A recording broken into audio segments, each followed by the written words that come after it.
começar batendo papo hoje, esclarecendo as nossas dúvidas sobre dieta. Você tem o hábito de fazer dieta? Vamos entender sobre dieta low carb hoje. Tudo bem, doutora Andréia? Tudo bem. Prazer recebê-la aqui, viu? Obrigada. Doutora, a gente teve e tem tido uma febre de dietas que surgem nos últimos tempos. Muitas pessoas acompanhando artistas, blogueiros, blogueiras, dia a dia do outro, pensam, vou fazer igual porque eu acho que vai dar certo para mim. Mas, de fato, qual é a importância? Hoje, é lógico, a gente vai trazer uma informação geral da dieta low carb, mas eu queria entender qual é a importância de todos os dias a pessoa compreender que para ela existe algo que vai funcionar, que talvez não é igual o que vai funcionar para outra pessoa. Então, assim, eu não gosto muito de falar o termo dieta, né? O interessante é falar mudança de estilo, de hábitos de vida. E entender que isso é individualizado. Então, não o que vai funcionar para uma pessoa vai funcionar para outra. Então, tudo depende do perfil, metabolismo, hábitos e objetivos da pessoa. Aí sim a gente cria uma estratégia mais individualizada. O que vai ser para cada um, na Para verdade? cada um. Pode ser que para uma pessoa a low carb tenha resultados excelentes, mas pode ser que para outra pessoa a low carb pode dar fraqueza, dor de cabeça, tontura, e a pessoa não consegue levar essa dieta a longo prazo, não faz disso um estilo de vida. Então, fazendo isso por pouco período, consegue até um pouco de resultado, mas depois volta a ganhar peso de novo, porque não aprendeu a se alimentar, não teve um novo estilo de vida. No Rei do Cor, não mudou, né? Não mudou seus hábitos, ela simplesmente ela fez um projeto, curto prazo para redução de peso. E aí eu queria começar entendendo, Andréia, quando a gente fala a respeito de dietas como essa, de low carb, várias perguntas. Aliás, a gente teve dieta sem proteína, a gente teve dieta sem carboidrato, dieta que alterna carboidrato e proteína. E aí eu queria compreender, é importante, quando a gente pensa de um modo geral, tentando generalizar, realmente trazer um equilíbrio para a utilização dos carboidratos? Sim, pensando sempre na forma nutricional. O que precisa é que essa pessoa tenha energia para realizar as atividades do dia a dia, proveniente de carboidrato, ou da proteína ou da gordura. Na estratégia low carb, a gente utiliza de 1 a 1,2 de grama de carboidrato do peso do paciente. O restante, a gente agrega verduras, legumes, que são fontes de vitaminas e minerais, bastante gordura boa, né? Azeite de oliva, oleaginosas, como castanha do Pará, amêndoas, macadâmia, ou até o próprio azeite de oliva para finalização de um prato, sementes como chia, farelo de linhaça. Então, assim, e uma grande quantidade de proteína um pouquinho maior do que as dietas convencionais. E aí vamos pensar nesse equilíbrio e como isso pode funcionar para cada pessoa. Eu posso fazer minha dieta low carb por conta própria, pensando naquele conhecimento que a gente adquire, seja, por exemplo, assistindo essa entrevista ou pesquisando na internet, ou é importante procurar um nutricionista? É importante procurar um profissional para adequar bem a quantidade de nutrientes que vai satisfazer aquela pessoa. Porque se ela fizer uma dieta low carb totalmente restrita, ela vai acabar perdendo massa muscular. E aí ela não vai perder gordura em si, aí ela perde um peso na balança significativo, perdi 4, 5 quilos de peso na balança, mas eu não perdi gordura corporal. Então, é importante ter um acompanhamento nutricional. Não que ela vai ficar vinculada a nutricionista para o resto sempre, da né? vida, mas sim ela vai aprender a ter a consciência de como fazer uma dieta low carb e se aquela dieta funciona para ela ou não. O quanto o dia a dia de cada um, a maneira como cada um vive, porque existem pessoas que podem até chegar e falar, olha, eu sei que eu preciso comer várias vezes ao dia, mas o meu dia funciona assim. Então eu tenho às vezes o horário para almoçar e eu vou ter que pular um café da tarde. Quer dizer, falar a verdade para o nutricionista e adequar dentro disso é fundamental, não é? Faz parte do nutricionista adequar a alimentação dentro da rotina do paciente. Então, se ele não tem tempo de almoçar, então vamos criar uma estratégia rápida, prática, para que ele tenha aquele aporte nutricional proteico, como shake proteico. Ou, por exemplo, um paciente que faz uma atividade física pelo período da manhã, então vamos introduzir um carboidrato um pouquinho mais no período da manhã, né? E reduzir para o final do dia, ou vice-versa, ou vamos modular cortisol, que é o carboidrato seria excelente no final do dia, onde o cortisol está alterado e é um hormônio que ele impede o emagrecimento, que é o hormônio do estresse, aquele horário que você começa a sentir um pouquinho mais de fome, aquela preguicinha, aquela vontade de comer doce. Então vamos usar esse carboidrato nesse momento. Então, depende se é uma pessoa que tem essa necessidade, pode usar isso como um pré-treino para treinar no final do dia. Então, é equilibrar mesmo o dia a dia, o gasto energético dele com o que ele tem necessidade de nutrientes, entende? Então, também, o tanto de atividade física, de malhação que essa pessoa faz ou não é fundamental, Claro. né? Se você pensar, o paciente acorda, entra no carro, pega 2 horas de estrada de trânsito, né? Senta e fica no consultório ou no escritório, trabalhando sentado. Vai gastar energia? Não, né? Então precisa do consumo do carboidrato naquele momento? Não. Não tem necessidade, né? Então aí ele vai fazer um almoço e vai voltar a ficar sentado. Tem necessidade? Então assim, você vai controlando dentro do estilo de vida dele. Então assim, você faz um inquérito da pessoa. Eu falo, eu entro na sua vida agora, preciso saber todos os seus hábitos alimentares, seus horários, seus estilos de vida, sua vida social, mora com quantas pessoas, quem seriam os sabotadores da sua dieta, quem vão te incentivar, porque aí tudo você vai ajudando o paciente a realizar mesmo o objetivo dele. Aí eu queria que você explicasse para nós esse momento, doutora. Eu acredito que, de um modo geral, a gente aprende onde estão os carboidratos, mas explica para nós exatamente o que são esses carboidratos. Então, os carboidratos são encontrados em cereais integrais, farinhas, em doces, no açúcar, né? Em fontes de amido, como os tubérculos, batata doce, mandioca, mandioquinha. E nós temos carboidrato de índice glicêmico baixo e índice glicêmico alto. Então, quais seriam os índices glicêmico alto? Que seriam os vilões, porque eles aumentam muito a insulina. A absorção desse carboidrato ela é muito rápida na corrente sanguínea, então a produção de insulina aumenta muito, que impede o emagrecimento. Seria arroz branco, açúcar, doces, produtos refinados, industrializados. E tem os carboidratos integrais, que seriam os cereais integrais, onde eles são menos polidos, por isso que eles têm a casquinha, o arroz integral, a farinha integral. E também os tubérculos, que eles contam com um pouco mais de fibras. Então, as fibras também atrapalham essa velocidade de absorção desse tipo de carboidrato. Então, seriam carboidratos de baixo índice glicêmico. Encontramos carboidrato também nas frutas. Então, temos frutas com alto índice glicêmico e também temos com baixo índice glicêmico. Então, um exemplo de um alto índice glicêmico seria a melancia, um suco de laranja, porque ele é concentrado com 3, 4 laranjas, um suco de uva integral, ou a própria uva são alto índice glicêmico. Baixo índice glicêmico, a gente pode contar com abacate, com coco, com morangos, com frutas vermelhas, que elas quase não têm a frutose, que elevam essa quantidade de insulina no sangue. Você está falando e me faz lembrar, é uma coisa que eu aprendi há algum tempo, que a gente pensa assim, ó, tem até uma lógica de raciocínio. Ai, não quero jantar, quero comer uma coisa leve, vou comer uma salada de frutas. Pode ser um perigo essa escolha dessa salada de frutas, né? Claro que pode, porque aí vai aumentar a insulina, entende? A gente pensa muito em hormônios. A insulina é um hormônio perigoso para quem quer perder peso. Ela é importante para quem quer fazer hipertrofia, um anabolismo. Mas na dieta low carb, a gente não quer que a insulina aumente. Então, não seria interessante, mas o que seria interessante nessa salada de fruta, você adicionar um cereal, uma oleaginosa, por exemplo, uma castanha do Pará, ou uma chia, uma linhaça. Uma aveia pode ajudar? Que a gente tem alguns hábitos. Então, a aveia é um carboidrato também. Ela ajuda a baixar um pouco o índice glicêmico? Um pouco, e eu prefiro ainda o farelo. Farelo de aveia é melhor ainda, então. Aveia. E aí a gente está falando sobre as pessoas que querem perder peso, mas a gente está falando também sobre saúde. Eu estou pensando nos diabéticos. A gente pensar nessa dieta low carb é importante para eles ela também, é preventiva, para pessoas que já estão numa pré-diabetes, e ela é um controle alimentar pro-diabético, né? Eu vou te pedir algumas orientações. A hora que o Ronaldo quiser, você me fala, que a gente vai soltando algumas fotos de alimentos. Ronaldo, vamos pensar no café da manhã para uma pessoa que quer comer pouco carboidrato? E eu queria começar te perguntando pelo pãozinho. O que a gente faz para substituir o pãozinho, André? Então, o que nós podemos fazer para substituir o pão? Primeiro, trabalhar bastante ovos.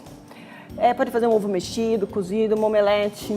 Aí a pessoa pode ter uma intolerância, não digamos intolerância, uma reclusa para não comer ovo todo dia. Mas a gente pode fazer os pãezinhos low carb, adicionando farelinho de aveia com um pouquinho de fermento. Pode até fazer um bolinho com mais doce, né? Esmagando uma banana. Então você consegue fazer um pãozinho low carb. Prático, Tô vendo aí a imagem dos ovos, você tá falando e me faz lembrar. Eu particularmente gosto demais de ovo, mas você tá falando uma coisa que é verdade. Quando a gente faz dieta, eu ouvi muito do meu nutrólogo, substitui por ovo. Ele me deixou comer meio pão por dia, e aí ele falou, faz a sua escolha. Como eu estava habituada ao café da tarde, se eu comia de manhã, eu sabia que eu não ia poder comer no café da tarde, eu tinha que fazer essa escolha. E aí eu fazia essa substituição muitas vezes por ovo. O ovo já foi vilão e agora está entre os top 5 melhores alimentos. E eu queria que você falasse sobre a utilização dele. Ele é super nutritivo, né? Então a gente tem a parte branca, é albumina, é proteína, né? Proteína pura. E a parte amarelinha é a gordura boa que nós precisamos nessa dieta low carb e fonte de nutrientes. Então, hoje em dia, o ovo é considerado o alimento mais funcional, com mais nutrientes. E podemos usar. Fica tão gostoso fazer uma omelete bem fininha, com 2 ovos, e colocar um queijinho. Vamos colocar, por exemplo, meia cura ou Minas padrão e fazer como se fosse uma panquequinha e fazer uso disso de manhã, em substituição do pãozinho. Agora, já que a gente está falando sobre o ovo, eu estou pensando aqui no almoço, uma coisa que eu gosto é esse omelete, por exemplo, com cebola, tomate, um queijinho branco. Isso pode fazer parte da minha refeição no almoço? Numa dieta low carb, pode, sim. Aí como é que eu complementaria esse prato? Com bastante salada e legumes e verduras. Porque pra mim só o ovo já é suficiente, só colocaria mas salada aí a gente tem mesmo, que pensar né? na quantidade de ovos, né? Para suprir uma necessidade, para a gente chegar mais ou menos em 25 gramas de proteína, que é o necessário para as principais refeições, de 25 a 30 gramas, teria que consumir de 4 a 5 ovos. Então, se você tira essa carne vermelha, por exemplo, do almoço, não adianta você também bater um ovo só, né? Só não, porque aí fica com a deficiência proteica. A gente está pensando no complemento total, né? Isso. E aí você come com uma salada, por exemplo, uma salada, verduras e legumes como acompanhamento. Já acho que está excelente. A gente deu aqui uma sugestão de almoço, mas aí eu queria entrar na sua ajuda pra gente com o que a gente está acostumado a comer com arroz e feijão. Se por um lado a gente já ouviu muita informação do quanto arroz e feijão é complementar e é bom, já ouvimos, e agora a doutora Renata vai poder falar para nós, a doutora Andréa vai poder falar para nós, dos cuidados que a gente tem que ter, porque às vezes a pessoa coloca o arroz e feijão, mais purê de batata, mais uma batata doce, mais tá contando sobre a quantidade de carboidrato esse arroz, não tá? Então eu penso assim, olha, o arroz, ele tem aminoácidos. Aminoácidos, eles fazem parte de uma proteína. E o feijão tem outros tipos de aminoácidos. Eles consumidos em conjunto, eles formam uma proteína completa. Então fica com valor proteico um pouco maior. E o que nós faríamos? Introduzir sempre salada, verdura e legumes para baixar esse índice glicêmico do arroz. Então como é que eu faria esse prato? Vamos lá. Então, vamos pensar por uma dieta low carb, que não consumiu carboidrato nos outros períodos do dia e vai fazer no almoço. Então a gente pode acrescentar 50 a 80 gramas de arroz integral. Tá. Vamos colocar em torno de 100 gramas de umas 2 feijão. Colheres? Umas 2 colheres de sopa, 2 a 3 colheres de sopa. 100 gramas de feijão, que é uma concha pequena. Salada de folhas verdes, sempre temperada com azeite de oliva, né? Pouquinho sal. Pode colocar o limão até para ajudar na absorção dos nutrientes das folhas verdes, que é o ferro. E complementar com legumes, abobrinha, berinjela, chuchu e uma outra proteína, né, que seria de origem animal. Então, filezinho de frango. Vamos falar delas então? Tem até algumas imagens aí. Vamos começar pela primeira que você falou então, que é o filé de frango. Queria que você falasse para nós até da proporção e qual a importância de ter carne vermelha e carne branca na nossa alimentação. Então, assim, a carne vermelha, ela é fonte, né, de ferro e da própria creatina. Então, assim, o consumo da carne vermelha é essencial para prevenir uma anemia. As aves, né, eu prefiro geralmente peito, que é onde tem menos gordura, e procurar uma procedência, as aves mais orgânicas, porque hoje em dia a gente sabe, né, que elas são acrescidas, a alimentação delas são desde antibiótico a produtos hormonais. Então, tem marcas hoje em dia no mercado que a gente consegue comprar elas de uma forma mais orgânica. E peixes, né? Peixes frescos, peixe é fonte de ômega 3, principalmente peixes mais gordos, como o salmão, de boa procedência, a sardinha também, a renque. Só que são peixes talvez mais caros, a gente pode usar também uma tilápia, uma merluza, uma pescada, e é sim bom, é importante. Dá para equilibrar, né? De peixes na dieta. Como é que se eu tivesse que distribuir na semana o tanto de carne vermelha, o tanto de carne branca, como que eu dividiria? Tem uma Não existe orientação? uma regra, né? Então vamos pensar assim, eu ia ver o perfil do paciente. Se é aquele paciente que precisa, porque a carne vermelha ela é muito rica em gordura também. A gente tem que ter procedência de comprar carnes mais magras, que seriam filé mignon, uma alcatra, uma maminha, coxão mole, coxão duro, lagarto. Então, tem carnes, mesmo assim, elas são um pouco mais gordurosas. Então, a carne vermelha tem esse... Porém, não que não deva ser Não quer dizer que é ruim, quer dizer que vai adequar a cada perfil a necessidade, né? É ideal. Muitos pacientes eu prefiro que eles comam a carne, ou o peixe, ou o frango, do que eu suplementar num pós-treino que precisa de um aporte proteico maior. Porque como é tão bom e por que não?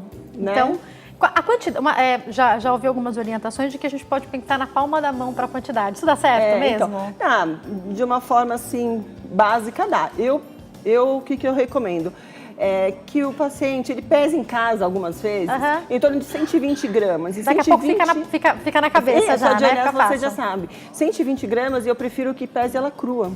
Porque quando grelhar, ela vai ficar menor. Aí quando você for no self-service, no restaurante, ou comer na casa de algum parente, você já sabe que aquela carne já foi daquele tamanho e ficou desse tamanho. Então você já tem a noção da porção que você precisa. Agora, se for pensar, um homem ou uma mulher grande, com palma da mão bem grande, vai ficar com uma quantidade de carne bem maior, né? Então, talvez não seja necessário. Então, o ideal seria em torno de 120 gramas e para algumas pessoas, alguns homens, 200 gramas. São aqueles que precisam comer mais mesmo, maiores, né? Sim. E aí eu queria te perguntar sobre a janta, né? Vou perguntar já sobre os doces também, que eu sei que as pessoas têm dúvida, mas pensando nessa janta, vou perguntar sobre as frutas ainda, mas pensando na janta, muitas vezes a gente pensa, quero emagrecer, a primeira coisa que eu vou fazer é tirar o carboidrato da janta. Eu sei que pode ser uma opção, mas tem que ser pensado e conversado, isso não é verdade? Sim, se a pessoa tem um problema de insônia, aí a gente não pode tirar totalmente o carboidrato, mas posso usar outros tipos de estratégias. Mas se você for pensar de uma forma, olha só, a pessoa vai jantar. Vai fazer o jantar dela e depois ela vai descansar, trabalhou o dia inteiro, vai assistir um programa, vai dormir, não vai ter gasto energético. Então, aquele carboidrato consumido como fonte de energia vai ser armazenado como gordura no corpo. E se isso não for gasto e for acumulando todos os jantares, aí vai ter acúmulo de gordura e de peso também. Agora, se é uma pessoa que acorda cedinho e vai correr 10 quilômetros, tudo bem comer um pouquinho de carboidrato, porque logo cedo ela já vai gastar tudo aquilo. Então, poderia... Aí o que a gente está querendo dizer? Vai dentro do estilo de vida de cada um. Então, não é necessariamente um problema tirar o carboidrato à noite, ainda mais falando no estilo low carb, mas vale você pesar, porque aí eu fico imaginando você, ainda mais que atua nessa área esportiva, a pessoa que pratica esporte, que acorda cedo, às vezes não jantou com carboidrato, de manhã não tomou café da manhã, pode ter um problema na hora de praticar atividade física direta, Sim, tem alguns que sim. Tem alguns que respondem muito bem a uma dieta low carb à noite e de manhã e utilizam a sua própria gordura como fonte de energia, que é a mobilização da gordura que tanta pessoa precisa, né? Então... E aí vai precisar da ajuda do nutricionista para poder ajudar nisso, não é verdade? Sim. Andréia, eu vou fazer o seguinte, eu vou para o intervalo e daqui a pouco eu tô de volta e a pergunta é: dieta low carb e a vontade de comer doce, a gente faz o que com ela? Que frutas a gente pode escolher? Ela deu alguns exemplos já aqui para nós, as melhores. A gente volta falando sobre isso. Ainda hoje também a gente fala sobre educação digital para as crianças e planejamento tributário. Não sai daí que eu já volto.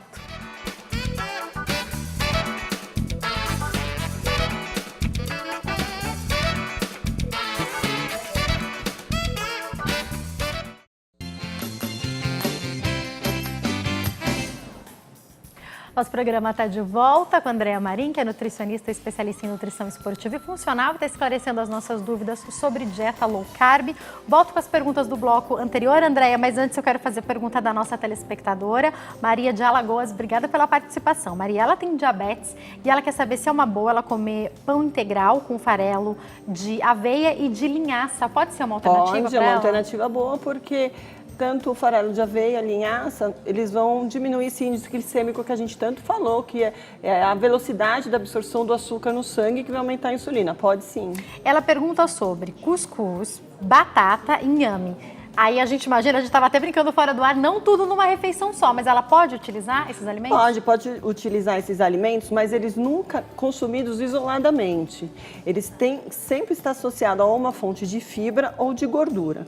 No caso, uma salada com azeite, ou então associar uma chia, uma linhaça, aí não tem problema consumir, só não pode consumir ele isolado. Sozinho não é uma boa para quem tem diabetes. E lembrar também que dependente da diabetes, não pode ter um consumo grande, né?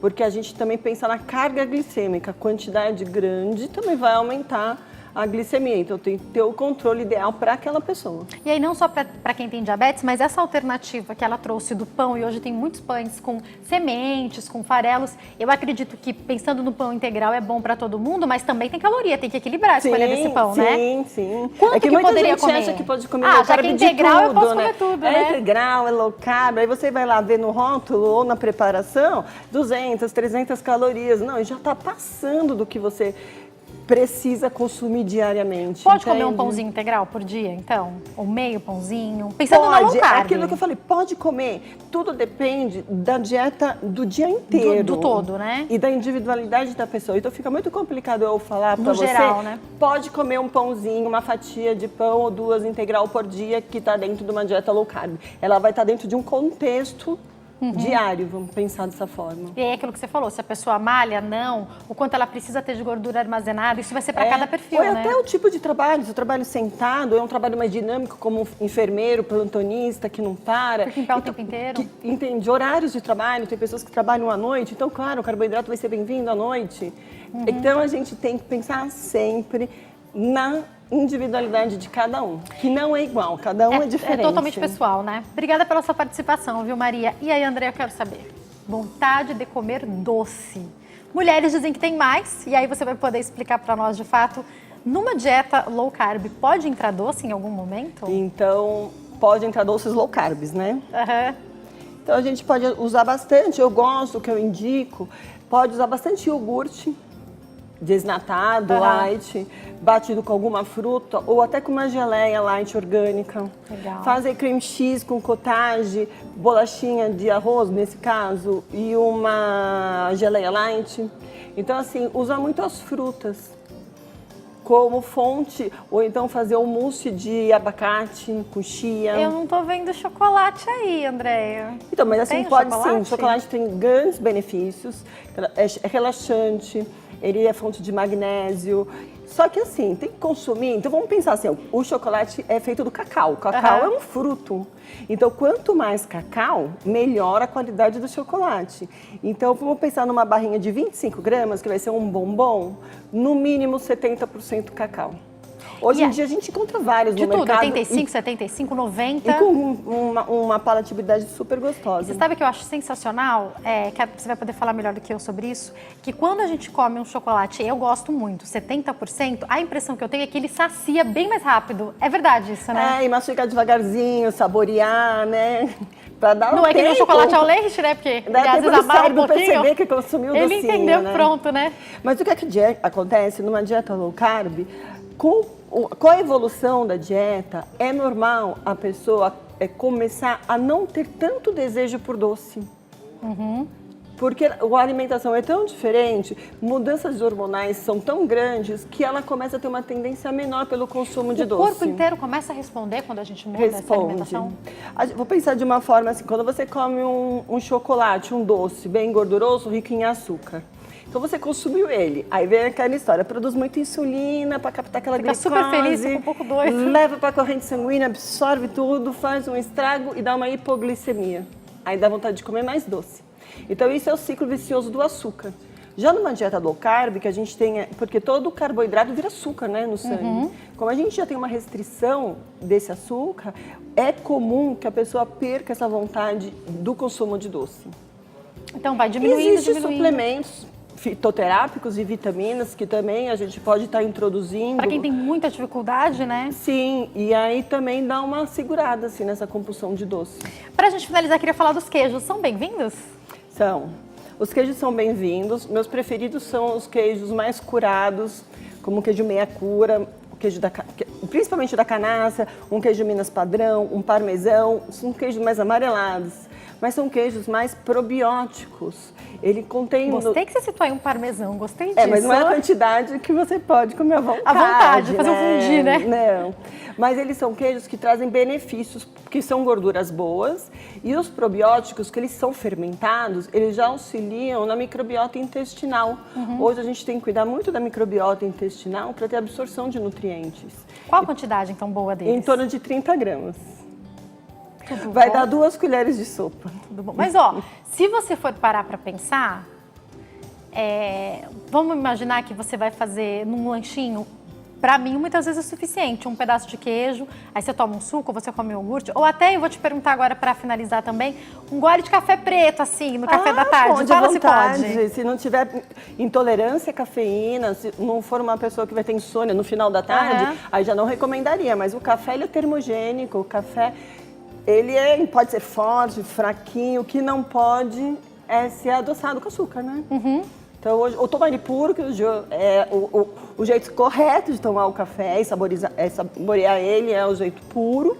Ou Aliás, então, os baristas já explicaram, outro dia eles vieram aqui no programa e eu pergunto, o que a gente pode então, com o que a gente pode adoçar ele então? Na verdade, não pode adoçar com nada pra você sentir o gosto do café, É né? pra sentir a qualidade do café, né? Mas hoje em dia eu indico o xilitol ou o eritritol. São 2 Eritritol. tipos de adoçantes. Eles são um pouquinho mais caros do que o convencional, mas eles são custo-benefício, né? totalmente naturais. E Ou aí, estévia também. Estévia também pode ser, né? Também. Aí, pra gente finalizar, eu queria que você trouxesse uma dica pra nós. O que eu percebo, e eu acredito que muitas pessoas que já fizeram reeducação alimentar conseguem perceber, é que os primeiros dias parece que são mais difíceis. Depois que a gente engrena, parece que fica mais fácil. Como é que você faz para orientar as pessoas que você cuida e qual dica você dá para finalizar para quem nos assiste? Na verdade, você falou exatamente o que acontece. Os primeiros dias são os mais difíceis e eu já deixo eles preparados para isso. Tanto que eu falo que eu aceito reclamação depois da primeira semana. Aí não conseguiu, aí a gente vai fazendo os ajustes necessários, porque de repente naquela estratégia não funcionou para ela, ela não está conseguindo. Então vamos acrescentar isso e aquilo, depois a gente elimina, vamos ver a sua resposta. Mas sim, a primeira semana é a mais difícil, mas os 15 dias, os 30 dias são os melhores. Por quê? Num processo de emagrecimento, vamos pensar, a gordura é uma inflamação. Então, toda inflamação é um edema, retém líquido. Então, os 30 dias é um processo anti-inflamatório. Então, você acaba perdendo bastante peso, bastante líquido, você desinflama. Aí a pessoa fica tão animada com aquele processo que aí ela não vai querer parar. Né? Aí começa a parte de eliminação de gordura corporal. Nesse começo, essa perda inicial na balança nem é tanto do que a gente quer, mas já é um gás, não é verdade? Aí depois a gente começa a perder também, né? E aí eu percebo que o cérebro da gente acostuma até essa mudança, né? Depois dos 15 primeiros dias. Sim, e o importante não é só fazer a dieta e chegar ao objetivo. O que eu percebo, o que é muito importante é fazer a manutenção. Continuar indo em consultas periódicas, não precisa ser mensal, mas continuar vendo se a sua composição corporal através de uma bioimpedância, que a gente consegue ver o percentual de gordura, massa muscular, quantidade de água, se está adequada, porque senão aí ela começa a ter aquele antigo estilo de vida Volta tudo, e volta né? tudo. Perde tudo que conquistou. Exatamente. O que não pode é fugir do seu médico, nutrólogo ou do seu nutricionista. Assim, eu cheguei no peso, passou 2 meses. Se encontrar com o seu nutricionista e estiver tudo bem, tá tudo certo, né? O que não pode é atravessar a rua quando cruzar com ele, Sim. né? Se a gente for pensar em manutenção, de quanto em quanto tempo fica importante ver o nutricionista depois que você alcançou a meta? Depois que alcançou a meta, eu peço para que eles voltem de 3 em 3 meses. Ou se ele achar necessidade de voltar antes, vamos voltar antes. Mas quem não precisa passa mais de alguém no disso. pé pode voltar um pouquinho a cada 2 meses, Tem pessoas que né? precisam. Se não, daqui 3 meses eles não vão ser um refém. Eu quero ensiná-los a se alimentar. Prefiro que eles consigam o objetivo e me indiquem para outros pacientes do que ficarem tendo que passar em consulta todo mês comigo. Porque, Já aprenderam, é só seguir, não é verdade? né? Então, mas vamos acompanhar, vamos ver a evolução. Teve mudança de rotina, vamos ver como está a sua composição corporal. Ótimo, continua perdendo gordura, está com um ganho de massa muscular, porque peso não é importante na balança, o importante é a composição corporal, né? Muito obrigada por ter vindo, Andréa. Foi um prazer te receber aqui. Quem quiser entrar em contato, eu vou deixar o site www.andreamarim.com.br e tem o Insta @NutriAndreaMarim, certo? Certinho. Mais uma vez, obrigada, Andréa.